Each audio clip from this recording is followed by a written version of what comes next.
Buenas tardes, nosotros somos Julián Hernández, Eduard Carranza y Juliana Sánchez. En nuestro biomodelo vamos a tratar lo que tiene que ver la cascada de la coagulación.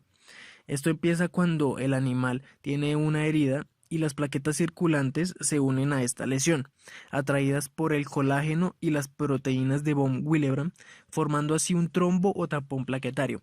Todo esto antes de empezar con todo el proceso de la cascada de la coagulación. La vía intrínseca se activa cuando hay una lesión vascular en la membrana del endotelio. El tapón plaquetario ya está formado, pero no es lo suficientemente fuerte y debe ser reforzado. Por esta vía se activan los siguientes factores de la coagulación. Se activa el factor 12 cuando entra en contacto con la carga negativa de las plaquetas. Las moléculas del factor 12 activan a las moléculas del factor 11. El factor 11 activa al factor 9 siempre en presencia de calcio. Las moléculas del factor 9 activan a las moléculas del factor 8. Sin embargo, para que ocurra esta reacción es necesaria la participación de moléculas del factor plaquetario número 3, que son producidas por las mismas plaquetas más el calcio.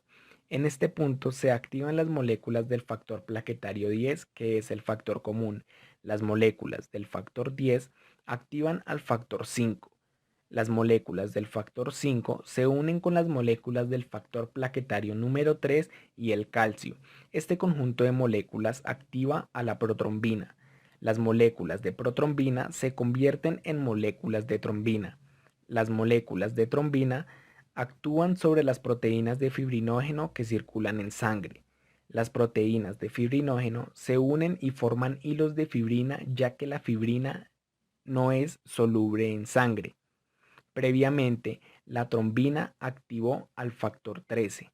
El factor 13 enlaza los hilos de fibrina para formar una red con células sanguíneas y reforzar el tapón plaquetario.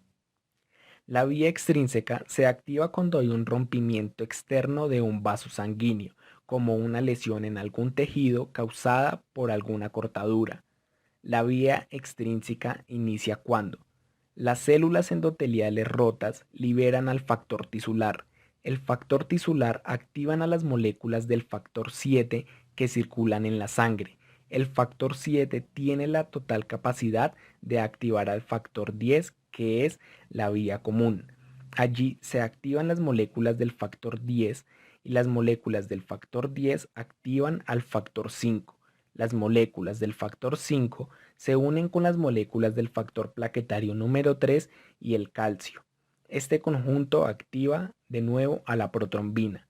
Las moléculas de protrombina se convierten en moléculas de trombina. Las moléculas de trombina actúan sobre las proteínas de fibrinógeno que circulan en la sangre. Las proteínas de fibrinógeno se unen y forman hilos de fibrina, ya que la fibrina no es soluble en sangre. Previamente, la trombina debió activar al factor número 13. El factor número 13 de nuevo enlaza los hilos de fibrina para formar una red con células sanguíneas y reforzar el tapón plaquetario.